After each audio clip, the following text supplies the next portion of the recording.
স্বৈরাচার আরাম করে দিল্লি নামক স্বর্গতে, আর মা ছেলে লাশ খুঁজে বেড়ায় মর্গ থেকে মর্গতে। আপনাদের মৃত্যু হয়েছে বাংলাদেশে, আর আপনাদের দাফন হবে দিল্লিতে। 58 জন সেনা অফিসারকে পিলখানা হত্যা করেছিল, সেটা কি শোক দিবস ছিল না? যেটা আওয়ামী লীগের শোক দিবস ছিল, মূলত এটা আওয়ামী লীগের না, আওয়ামী লীগ চলতো ভারতের প্রেসক্রিপশনে। ভারতের সাথে আমাদের সম্পর্ক হয়েছে স্বামী স্ত্রীর সম্পর্ক। শোক দিবস পালন করবে সেটা তো আওয়ামী লীগের শোক দিবস, সেটা তো বাংলাদেশের শোক দিবস না। শোক দিবস পালন করবে কারা? আমরা তো শোক দিবস পালন করেছি 24-এ হাজার হাজার ছাত্র মাসে, তখন তো আমরা শোক দিবস পালন করেছি। যখন এই পিলখানা 58 জন সেনা অফিসারকে মারা হয়েছে অন্যভাবে, আমরা তো তখন শোক দিবস পালন করছি। যখন শাপলাতে গণহত্যা চালিয়েছে তখন তো আমরা শোক দিবস পালন করছি।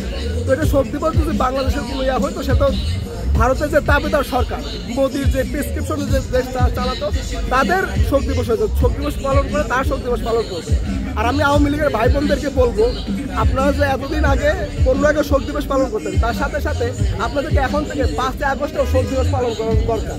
কারণ আপনাদের মৃত্যু কিন্তু 15 আগস্টে যেমন হয়েছে, 5 আগস্টেও কিন্তু আপনাদের মৃত্যু হয়েছে। আপনাদের মৃত্যু হয়েছে বাংলাদেশে, আর আপনাদের দাফন হবে দিল্লিতে। আমরা এতদিন শোক দিবস পালন করি, সেটা আওয়ামী লীগে পালন করছে ঘটা করে। আপনারা জানেন যে আপনাদের মিডিয়ার মাধ্যমে আমরা খবর পাই সারা বাংলাদেশে, যাওয়া আমাদের সুযোগ হয় না।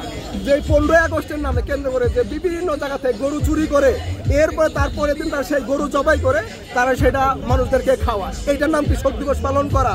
কেন যেদিন আমাদের 58 জন সেনা অফিসারকে পিলখানা হত্যা করেছিল, সেটা কি শোক দিবস ছিল না? যেদিন শাপলাতে গণহত্যা চালিয়েছে, সেটা কি শোক দিবস ছিল? যে 24-এর মধ্যে হাজার হাজার, যদিও তারা বলে যে 2000 ছাত্রকে হত্যা করা হয়েছে। আমি মিরপুর 10 নম্বরে আন্দোলন করছিলাম, আমি বিভিন্ন হাসপাতালে ঘুরে ঘুরে দেখেছি লাশ, এত লাশ আছে যে সেই লাশের পরিচয় পাওয়া যাচ্ছে না। তো সেখানে শোক দিবস ছিল না? যেটা আওয়ামী লীগের শোক দিবস ছিল, মূলত এটা আওয়ামী লীগের না, আওয়ামী লীগ চলতো ভারতের প্রেসক্রিপশনে। আপনারা জানেন যে আওয়ামী লীগ এক মন্ত্রী বলেছিল যে ভারতের সাথে আমাদের সম্পর্ক হয়েছে স্বামী স্ত্রীর সম্পর্ক। তাহলে কে স্বামী আর কে স্ত্রী সেটা আপনারা জানেন। হাসিনা বলছিল যে ভারতকে আমরা যা দিয়েছি কোনোদিন তারা বলতে পারবো না। বাংলাদেশে ইলিশ হয়, সেই ইলিশ আমরা পেতাম না, সেই ইলিশ চলে যেত অন্য দেশে।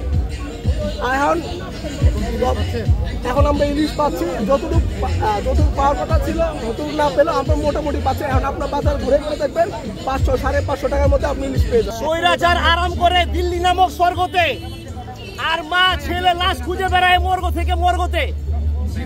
এই মর্গে এখনো অনেক লাশ পরে পচে আছে, কোনো অস্তিত্বের খবর নাই। খবর নিতে আসে না। এই ঢাকা মেডিকেলে আমার সামনে অনেক লাশ পড়ছে, অনেক ভিডিও ফুটেজ আমার কাছে রাখা আছে, এখনো লিক হয়নি। ইনশাল্লাহ সরকার পরিবর্তন হলে সবাই দেখতে পাবে।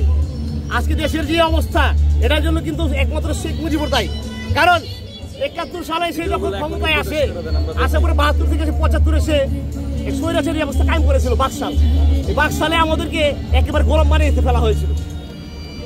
মেজর তালিম ছিল জাতির সূর্য সন্তান, তাকে হত্যা করে এই দেশে তারা একটা মুক্ত স্বাধীন মুক্ত বাতাস আমাদেরকে উপহার দিয়েছিল। সেই মুক্ত বাতাস আমাদের কাছ থেকে আবার শেখ হাসিনা কেড়ে নিয়েছিল। কিন্তু এই 24 সালে আমাদেরকে আবার এই ছাত্র বৈষম্য বিরোধী ছাত্র আন্দোলন আমাদেরকে আবার সেই মুক্ত বাতাসের স্বাদ এনে দিতে সক্ষম হয়েছে। আমরা তাদেরকে ধন্যবাদ জানাই।